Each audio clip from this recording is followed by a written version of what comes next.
సరే మీరేమో వైపు ఇప్పుడు ఇట్లాంటి జరిగింది అంటున్నారు. 15 సంవత్సరాల పాటు, వచ్చే 15 సంవత్సరాల పాటు నేను చంద్రబాబు నాయుడు గారిని సీఎంగా చూడాలనుకుంటున్నాను, ఆయనతో కలిసి వర్క్ చేయాలనుకుంటున్నాను అన్నది పవన్ కళ్యాణ్ చెప్తున్నారు. అంటే మీరు ఒకవేళ సరే మీరు వైసీపీ అవునో కారు పక్కన పెడితే వైసీపీకి అనుకూలంగా ఉన్న వాళ్ళందరూ కోరుకునేది వీళ్ళని తొందరగా ఈ కూటమి విడిపోవాలని కోరుకుంటున్నారు, ఇంక్లూడింగ్ జగన్మోహన్ రెడ్డితో సహా. కానీ ఇవాళేమో ఆయన 15 సంవత్సరాల పాటు ఆయన్ని సీఎం చేయడానికి కంకణం కట్టుకుని ఉన్నాడు అనేది ఒక మాట వినిపిస్తుంది. సో ఇలాంటి సందర్భంలో పవన్ కళ్యాణ్ చంద్రబాబు నాయుడు మధ్యలో ఏమన్నా విభేదాలు వచ్చే అవకాశం ఉందా, లేకపోతే ఏంది అసలు? అంటే నేను గత 5 సంవత్సరాలుగా రాజకీయ విశ్లేషణ చేస్తున్నాను. నేను చేయడం మొదలుపెట్టినప్పటి నుంచి నేను డే 1 నుంచి చెప్తున్నాను, జనసేన పార్టీ పవన్ కళ్యాణ్ది కాదు, అది చంద్రబాబు నాయుడు చేత స్థాపించబడిన ఒక పార్టీ. కేవలం పవన్ కళ్యాణ్ దానికి బినామీ అధ్యక్షుడు. దానికి ఆధారం ఏంటి అంటే, నా అనాలిసిస్ ఏం చెప్తుందంటే, ఈ పార్టీని నిలబెడదామని కానీ, ఈ పార్టీని బలోపేతం చేద్దాం కానీ, ప్రజల్లో ఈ పార్టీని ప్రజల పట్ల ఆదరణ పెంచుదామనే ప్రయత్నం ఏ ఒక్కటి పవన్ కళ్యాణ్ చేయలేదు.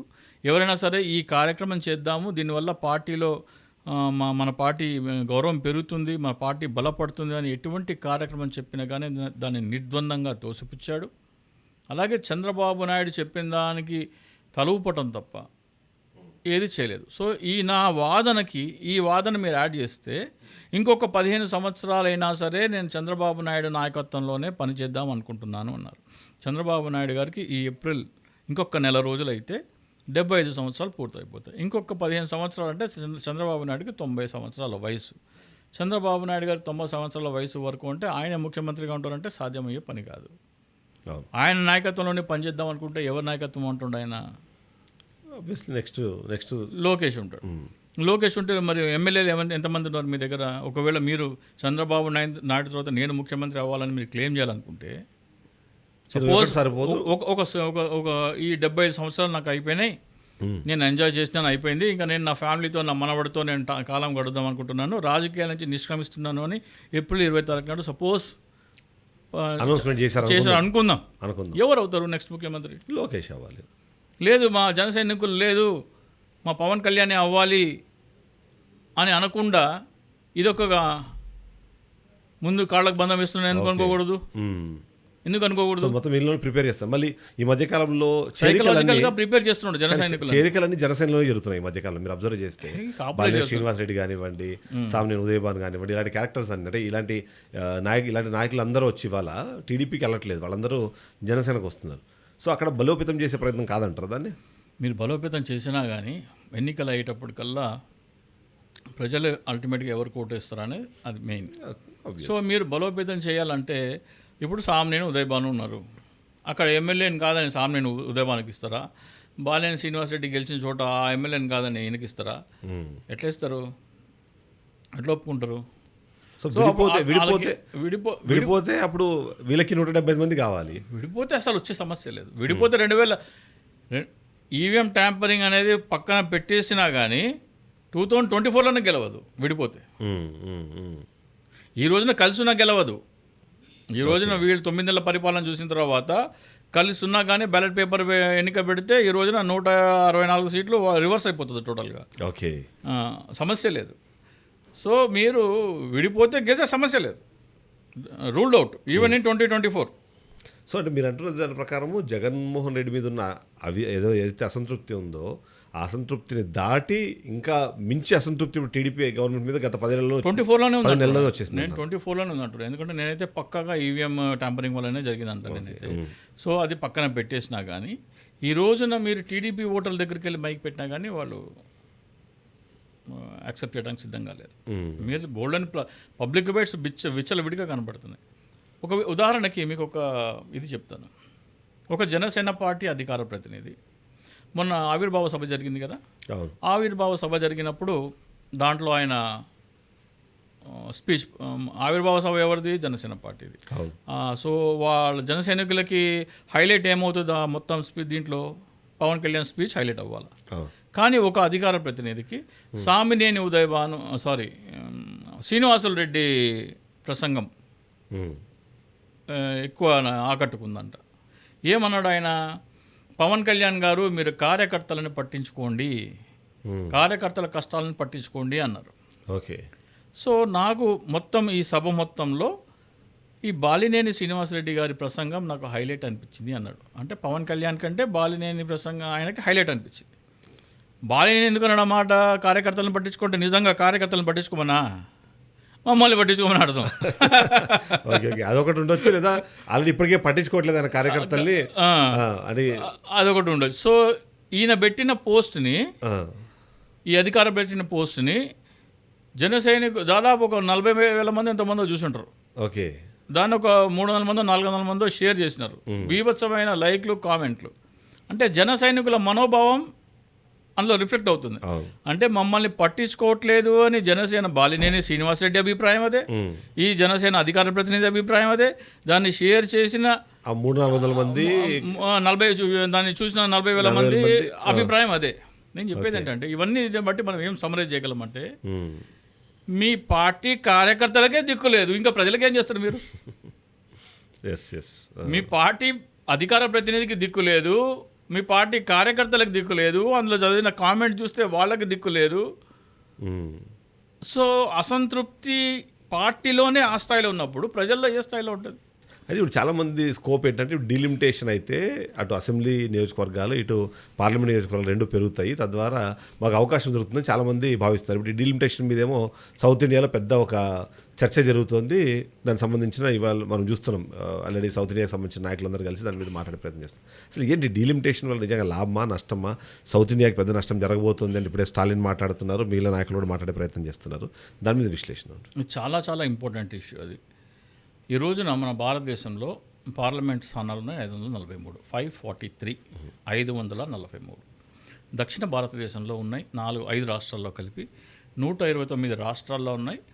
Lakshadweep, Pondicherry and Andaman and Nicobar islands, ఈ 3 యూనిట్ టెరిటరీస్లో 3 స్థానాలు ఉన్నాయి. సో 132 స్థానాలు దక్షిణ భారతదేశంలో ఉన్నాయి.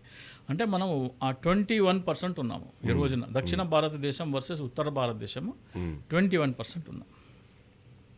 ఆంధ్రప్రదేశ్ విభజన సమయంలో ఆంధ్రప్రదేశ్ ప్రజల మనోభావాలకు వ్యతిరేకంగా, ఆంధ్రప్రదేశ్ అసెంబ్లీ తీర్మానానికి వ్యతిరేకంగా దేశమంతా ఏకమై ఆంధ్రప్రదేశ్ ప్రజల గొంతు నొక్కి రాష్ట్ర విభజన చేసింది. రేపొద్దున్న దక్షిణాది ఉత్తరాది నదీ జలాల పంపకాల విషయం కానీ ఏదైనా వస్తే ఈ డివైడ్ మరింత పెరుగుతుంది. ఈ 21% ఏదైతే ఉందో, 21 కాదు 24%, ఇంతకుముందు నేను చెప్పింది 132 అంటే ఐ థింక్ 24% వస్తుంది. సో ఇది 20%కు 19%కు పడిపోబోతుంది. ఒకవేళ డీలిమిటేషన్ 888 స్థానాలకి పెంచుతామంటున్నారు.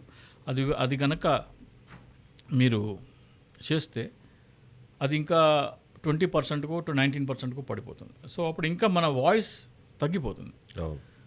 అసలు మెంబర్ ఆఫ్ పార్లమెంట్ అవసరం ఏంటి, ఆయన బాధ్యతలు ఏంటి అనేది మనం చూస్తే కనుక, ఒక మెంబర్ ఆఫ్ పార్లమెంట్ ఆయన నియోజకవర్గంలో ఉన్న ప్రజల వాళ్ళ అవసరాలు ఏంటి, వాళ్ళ ఏమైనా సరే వాళ్ళకి ఏం కావాలి అని తెలుసుకొని వాళ్ళని కలిసి తెలుసుకొని దాన్ని పార్లమెంట్లో చెప్పడం ఆయన బాధ్యత. దీనికోసం ఏం చేయాలి? ఆయన ప్రజలను కలవాలి, ఆయన నియోజకవర్గంలో పర్యటించాలి. ఈ 2 కావాలి. సో ప్రజా సంఖ్య పెరిగిపోయినందువల్ల ఈ సంఖ్య పెంచాలి అనేది అవసరం. ఈ రోజున వాళ్ళు చెప్తున్న డిస్ట్రిబ్యూషన్ ఏంటంటే 1950కి ఈ రోజుకి జనాభా చాలా పెరిగిపోయింది, 5 రెట్లు పెరిగిపోయింది. కాబట్టి మెంబర్ ఆఫ్ పార్లమెంట్ పెరగాలి, సంఖ్య పెరగాలి అనేది వాదన. సరే 1950లో పరిస్థితులు ఏంటి, ఈ రోజున పరిస్థితులు ఏంటి, అసలు అది పెరగాల్సిన అవసరం ఉందా లేదా అని నేను ఒకటి చెప్తాను. 1950లో ప్రజలు అవసరాలు ఏంటి?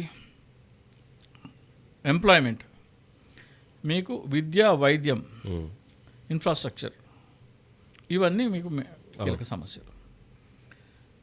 విద్యా వైద్యం కొద్దాం. ఆ రోజున పట్టణాల్లో తప్ప గ్రామీణ ప్రాంతాల్లో కానీ సెమీ అర్బన్ ఏరియాస్లో కానీ ప్రభుత్వ ఆసుపత్రి, ప్రభుత్వ పాఠశాల, విద్యాలయాలే అవసరం. ఈ రోజున ఆ పరిస్థితి లేదు. విద్య కానీ వైద్యం కానీ మీకు ప్రైవేట్ రంగంలో విపరీతంగా చొచ్చుకొచ్చాయి. ఎవరు ప్రభుత్వ సేవలు తీసుకోవట్లేదు, చాలా తక్కువ శాతం. సో ఆ భారము ప్రభుత్వం మీద నుంచి ప్రైవేట్కి వెళ్ళిపోయింది. ఫుడ్ సప్లై, రేషన్ ఆ రోజున కిరోసిన్ కానీ షుగర్ కానీ మీకు నిత్యావసర వస్తువుల కోసం రేషన్ షాపుల్లోనే మీకు అందుబాటులో వచ్చాయి. లేకపోతే 5 రెట్లు 6 రెట్లు ఓపెన్ మార్కెట్లో బ్లాక్ మార్కెట్లో కొనుక్కోవాలి. ఈ రోజున ఆ పరిస్థితి లేదు. ఆ రోజున ఒక నియోజకవర్గం పర్యటించాలంటే ఎంపీ గారికి ఆయన స్థానం నుంచి 7-8 గంటల ప్రయాణం ఉండేది. ఈ రోజున 2-3 గంటల్లో వెళ్ళిపోతున్నారు. ఆ రోజున మీకు ఆయనకి ఏమైనా సమాచారం చెప్పాలంటే నేరుగా కాకుండా లెటర్లు రాయాలి. ఈ రోజున సెల్ ఫోన్లు వచ్చినాయి ప్రతి ఒక్కళ్ళకి. సో ఈ అన్నీ మనం పరిగణలోకి తీసుకుంటే ఎంపీ గారు అందించవలసిన సేవలన్నీ దాదాపు ప్రైవేటైజ్ అయిపోయినాయి. ప్రభుత్వం అందించే సేవలన్నీ దాదాపు ప్రైవేటైజ్ అయిపోయినాయి. ఎంపీ గారు పర్యటించాలంటే డిస్టెన్స్ తగ్గిపోయింది, టైం తగ్గిపోయింది. డిస్టెన్స్ తగ్గలేదు, టైం తగ్గిపోయింది. ఆయన్ని కాంటాక్ట్ చేయాలంటే మీకు రకరకాలమైన ఇవి అందుబాటులోకి వచ్చాయి. మీకు పబ్లిక్ గ్రీవెన్సెస్ ఏమన్నా ఉండాలంటే ఆన్లైన్ యాప్స్ ఉన్నాయి. కరెంట్లో కానీ లేకపోతే హెల్త్లో కానీ మీకు ఆన్లైన్ యాప్స్ బోల్డెన్ వచ్చేసినాయి. సో మీకు ఎంపీకి మధ్యలో ఉన్న కాంటాక్ట్ అండ్ కలవాల్సిన అవసరాలు 10% కూడా లేవు.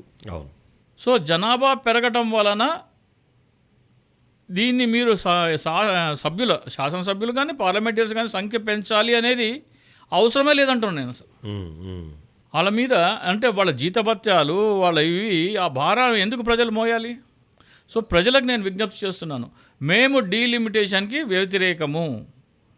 1950తో పోలిస్తే ఈ రోజున ఎంపీ మీద కానీ ఎమ్మెల్యే మీద కానీ పని భారం అనేది చాలా తగ్గిపోయింది. వాళ్ళు ప్రజలను కలవాల్సిన అవసరాలు కానీ లేకపోతే ఏదైనా వాళ్ళకి వీళ్ళకి మధ్యలో కమ్యూనికేషన్ కానీ చాలా ఇంప్రూవ్ అయింది. కాబట్టి సంఖ్య పెంచాల్సిన అవసరం లేదు, ఆ భారం మా మీద వేయాల్సిన అవసరం లేదని ప్రజలందరూ తిరగబడాలి delimitation. So first of all ఈ కనీసం ఒక 30 సంవత్సరాల వరకు ఈ డీలిమిటేషన్ అనేది చేయకూడదు అనేది ఒకటి పెట్టాలి. లేదు చేసి తీరాలి అంటే ఈ రోజున మీరు 345 స్థానాలు పెంచుతూ ఉంటారు. 543కి 345 యాడ్ చేస్తే 888 వస్తుంది. సో అదేమవుతుందంటే మీరు అది 1.63 ఎంతో అవుతుంది 888 చేయాలంటే, 540 888 చేయాలంటే. సో ఏ రాష్ట్రానికి ఎన్నెన్ని ఎంపీ పదవులు ఉన్నాయో దానిని ఆ 1.63 ఎంతైతే ఫ్యాక్టర్ అవుతుందో దాంతో మల్టిప్లై చేసి ఆయా రాష్ట్రాలకి ఇప్పుడు అన్ని చేయండి. అంతేగాని యూపీలో 80 ఉన్నాయి, 110కి అంటే వాళ్ళకి 20%, 25%, 30% పెంచుతామని పెంచేసి ఆంధ్రప్రదేశ్లో 10%, 12% పెంచుతామంటే అది కరెక్ట్ కాదు. దేశవ్యాప్తంగా ఎన్ని స్థానాలు పెరుగుతున్నాయో ప్రతి రాష్ట్రంలో అదే శాతం ప్రకారం పెంచితేనే ఆ రేషియో 24% అనే రేషియో మెయింటైన్ అవుతుంది. లేకపోతే అది డిస్టర్బ్ అవుతుంది. అది డిస్టర్బ్ అయిపోతే నార్త్కి సౌత్కి ఉన్న ప్రజాభిప్రాయం అనేది సమతుల్యం ఇంకా దెబ్బతింటుంది. సో దాని మీద పెద్ద ఇదే ఇబ్బందులు ఎదురయ్యే అవకాశం మొదటి నుంచి కూడా. అంటే సౌత్ ఇండియాలో ఈ జనాభా కంట్రోల్కి సంబంధించిన విషయాల్లో స్ట్రాంగ్గా రెస్పాండ్ అయ్యారు. దాన్ని మనం దేశానికి ఎలా ఒక దేశం ఒక పాలసీని తీసుకుంటే దాన్ని మనం ఒక క్రమశిక్షణతో అమలు చేసాం. మనం అమలు చేసినందుకు మీరు దాన్ని పెనలైజ్ చేస్తా అంటే కరెక్ట్ కాదు. సో దానికి మీరు ఇన్సెంటివ్ ఇవ్వాలి. మీరు చేశారు కాబట్టి విద్యలో పాపులేషన్ కంట్రోల్లో దక్షిణ భారతదేశం చూపించిన క్రమశిక్షణ ఉత్తర భారతదేశంలో చూపించలేదు. దానికి మీరు ఇంకొక 10 సీట్లు ఇక్కడ ఎక్కువ ఇవ్వాలి, ఇంకా ప్రోత్సహించాలి.